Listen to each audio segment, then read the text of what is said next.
Meu marido conseguiu matar os meus sentimentos. Pastor, até o que eu sentia pelos meus filhos está morto. Por quê?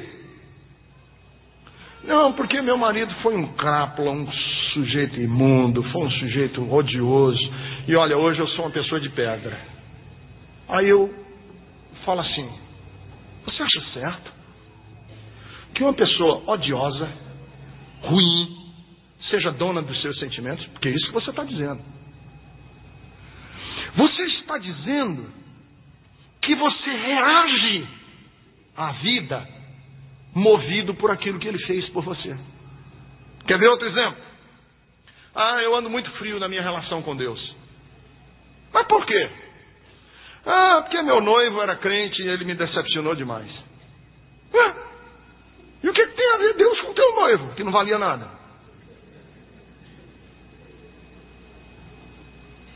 Ou então assim: pastor, ando muito triste. Eu não consigo nem...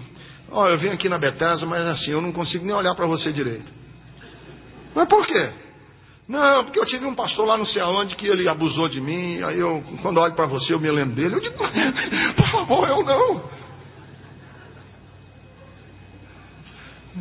O que você está dizendo com isso? Que os seus sentimentos estão sendo dominados por outra pessoa. Jesus não deixou isso acontecer com Judas. Em nenhum momento Jesus foi reativo a Judas. E aí tem uma expressão que ficou muito comum aí também no mundo dos negócios, é a palavra reativo e proativo. Você sabe qual é a diferença entre ser reativo e proativo? Reativo é ser o efeito. Uma pessoa reativa é uma pessoa que é o efeito.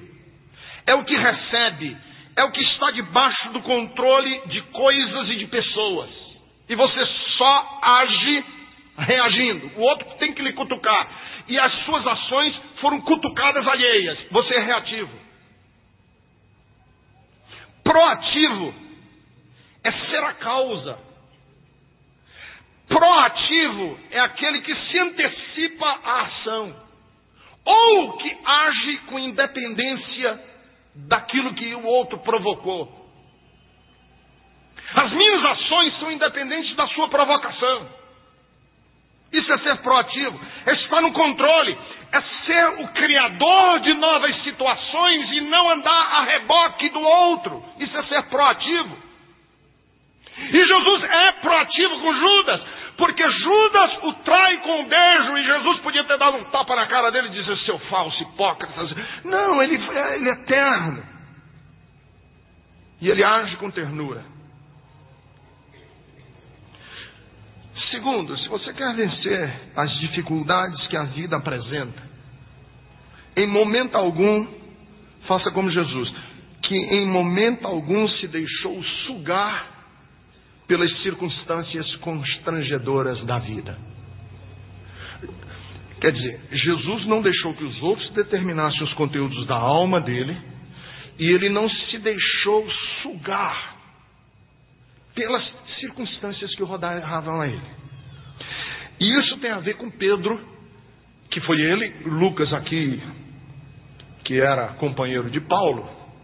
Eu acho que ele, a propósito, não menciona quem foi que tirou a espada, porque Paulo e Lucas não eram bem afinados. E eu acho que Lucas disse assim: vamos deixar de lado quem foi que tirou a espada, e não vamos nem mencionar quem foi. Um deles, mas a gente sabe por outros evangelistas que quem tirou a espada foi Pedro. E eu vi uma interpretação desse fato de Pedro ter tirado a espada, porque Pedro era tempestuoso, mas ele não era burro. E eu vi uma interpretação sobre a atitude de Pedro querer cortar a orelha desse soldado, que a gente também sabe o nome dele, que aqui não está escrito, mas a gente sabe, ele chamava-se Malco. Que eu achei muito legal. É a seguinte, achei fantástica. É que Pedro, na verdade, que não era burro, queria deflagrar como última possibilidade uma guerra entre o céu e a terra. Porque Pedro sabia o seguinte: os romanos, naquela época, não toleravam subversão civil.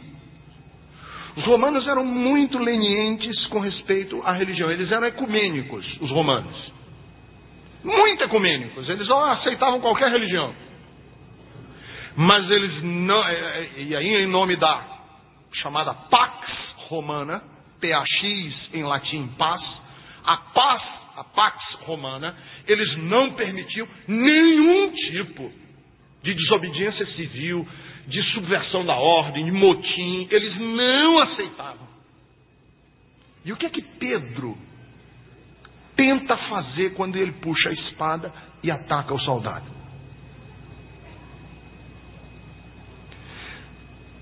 Eu acho que ele queria deflagrar um processo espiritual.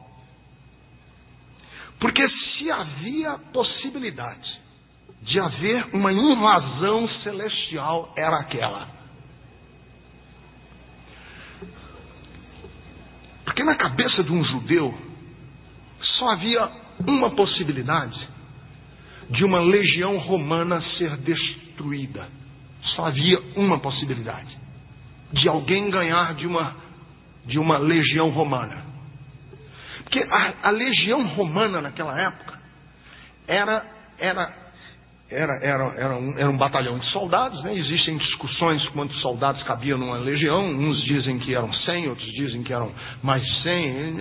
A história não é conclusiva quantos soldados havia numa legião.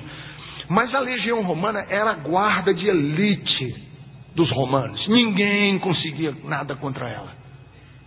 Quando vinha e chegava uma legião de soldados romanos, amigos, sai da frente. Eles esmagavam tudo que tinha na frente. E aí eu acredito que Pedro, e eu acredito mesmo nisso, que Pedro pensou assim: tem uma legião que derrota a legião de soldado romano. É legião de anjo. E se eu deflagrar um processo aqui agora, que houver pega para ver o que é que vai dar, os anjos vão vir no nosso socorro e aí a gente sai desse negócio campeão. Quer ver? E ele ataca um soldado. Porque ele, inclusive, tinha precedentes. Ele tinha precedentes na história de Israel. Vocês se lembram que uma vez Eliseu estava indo numa estrada e os meninos começaram a gritar: careca, careca! Com o profeta. Saíram 2 ursas do bosque e despedaçaram os meninos. Tá vendo, moçada, vocês aí adolescentes que brincam comigo, que sou careca? Cuidado. Se eu provocar aqui... Pedro deve ter pensado o seguinte: houve uma época, em 2 de Reis 19, que um anjo, conseguiu despedaçar 185 mil soldados assírios. Um anjo despedaçou 185 mil soldados assírios. Vou pegar minha espada, vou atacar esse soldado, porque quando os soldados vierem contra nós, aí não tem jeito, porque está escrito no Salmo 91, ele dará ordem aos anjos a teu respeito. E aí aí a gente entra em Jerusalém triunfalmente, com os anjos na frente, Jesus atrás, e vai ser a glória eterna. E aí o que acontece? Jesus diz: não. Sai. Porque a palavra aqui assim é basta. Eu acho que Jesus olhou para Pedro assim, mas grave. Eu acho que Jesus falou sério: chega! Basta! Não é assim! Por quê? Porque Pedro está querendo empurrar Jesus para uma situação constrangedora. Empurrar os céus e colocar Deus numa sinuca de bico.